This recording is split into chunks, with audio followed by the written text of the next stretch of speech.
ہم یہ دیکھیں کل سے امید رکھیں کہ جو عدالت لگے گی، قاضی کی عدالت جو ہوگی، باقاعدہ طور پر اچھی امیدیں وابستہ رکھیں، کیونکہ آج جب حلف برداری ہوئی ہم نے دیکھا کہ اس میں قاضی فائز عیسیٰ صاحب کی جو اہلیہ ہیں وہ بھی موجود تھیں. اور کیا یہ بھی کوئی آپ کے خیال میں کوئی پیغام دیا گیا ہے اس سلسلے میں؟ سر، آپ کے پروگرام میں سب سے پہلے نئے چیف جسٹس کو مبارکباد دیتا ہوں،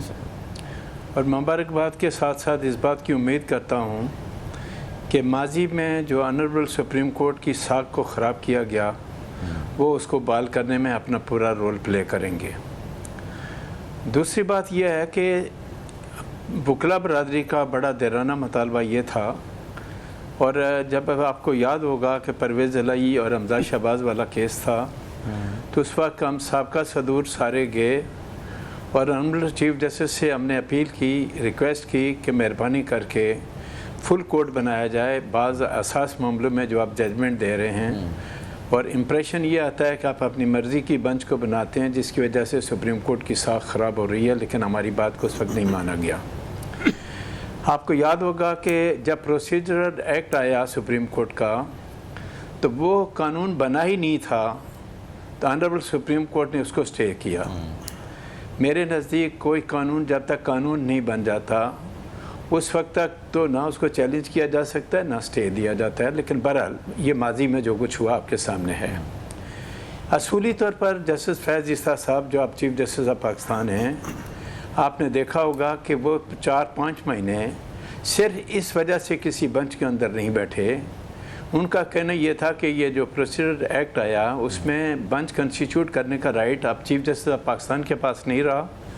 بلکہ بنچ کنسٹیٹیوٹ کرنے کا رائٹ اب چیف جسٹس اور 2 سینئر ججز کے پاس ہے. اور یہی وجہ ہے کہ جیسے فیض عیسیٰ صاحب، طارق مسعود صاحب کسی بنچ کے اندر انہوں نے بیٹھنا پسند نہیں کیا. بالکل. مجھے اس بات کی خوشی ہوئی یہ سن کر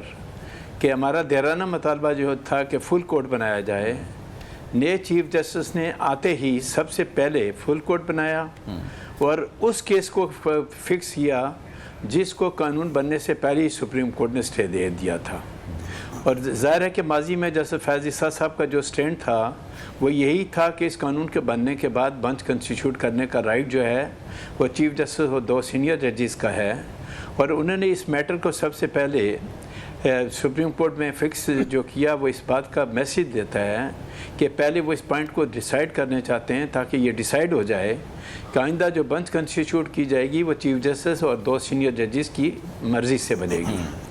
میرا اپنا جو ذاتی پوائنٹ آف ویو ہے کہ سپریم کورٹ کے جج صاحبان کی ٹوٹل تعداد 17 ہے، جو اس میں سے ایک جج پچھلے 1 سال سے ابھی اپوائنٹ نہیں ہوا.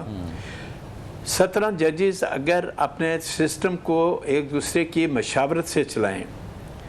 اور عموماً میں ایک بات کہتا ہوں، آج آپ کے پروگرام کے حوالے سے بھی کہتا ہوں کہ جب ہمارے ہاں کوئی ادارے کا ہیڈ آتا ہے تو میں یہ کہتا ہوں کہ ادارے کے ہیڈ کی یہ ذمہ داری بنتی ہے کہ وہ ادارے کو مضبوط کرے. لیکن بدقسمتی اس ملک کی یہ ہے کہ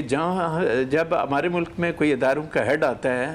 تو وہ ادارے کو مضبوط کرنے کے بجائے اپنی ذات کو مضبوط کرنے کی کوشش کرتا ہے، اور وہ یہ سمجھتا ہے کہ سارا کچھ اس کے پاس آ گیا. یہ سلسلہ پاکستان سے ختم ہونا چاہیے. اور مجھے آنریبل چیف جسٹس جو ہمارے نئے ہیں ان سے توقع ہے، چونکہ انہوں نے اپنی وکالت کراچی سے سٹارٹ کی تھی، کراچی میں ہی رہے ان کا معاملہ، اور 5 سال وہ chief justice Balochistan high court بھی رہے. تو مجھے یہ پتہ ہے کہ آنریبل چیف جسٹس جو اب جنہوں نے منڈے سے اپنا کام شروع کرنا ہے وہ ہمیشہ قانون اور آئین کی بات کرتے ہیں. میں نے آج دن تک ان کو اصولوں پہ کمپرومائز کرتے ہوئے نہیں دیکھا. ہمیشہ میرٹس کی بات کی، بلکہ یہاں تک کہ جب 12 مئی کا واقعہ ہوا تھا کراچی میں، اس وقت بھی 12 مئی کے حوالے سے وکلا برادری کی نمائندگی جسٹس فیض عیسیٰ صاحب نہیں کی تھی. اب صرف یہ ہے میرے نزدیک جو میں آپ کے پروگرام کے حوالے سے اپیل کرنا چاہتا ہوں آنریبل چیف جسٹس سے کہ کوشش کریں کہ سپریم کورٹ کے اندر جو ماضی میں گروپنگ تھی اس کو فوری طور پہ ختم کر دیا جائے. ہر کام 17 ججز مل کر مشاورت سے کریں اور بنچ جو کنسٹیٹیوٹ کرے. اگر وہ منڈے کو یہ بڑی اچھی تجویز ہے آپ کی، اور یہ دیرینہ مطالبہ جو ہے جیسے آپ بھی کہہ رہے ہیں یہ رہا ہے، یہ سیاسی جماعتوں کا بھی رہا، یہ ان تمام کیسز میں جو فریقین تھے ان کا بھی رہا کہ جی بہت سے آئینی معاملات ایسے ہیں کہ جس میں آپ کو یہ 3 رکنی بینچ نہیں بنانا چاہیے یا 5 رکنی بینچ نہیں بنانا چاہیے، اور اس پر پھر ظاہر اعتراضات سامنے آئے۔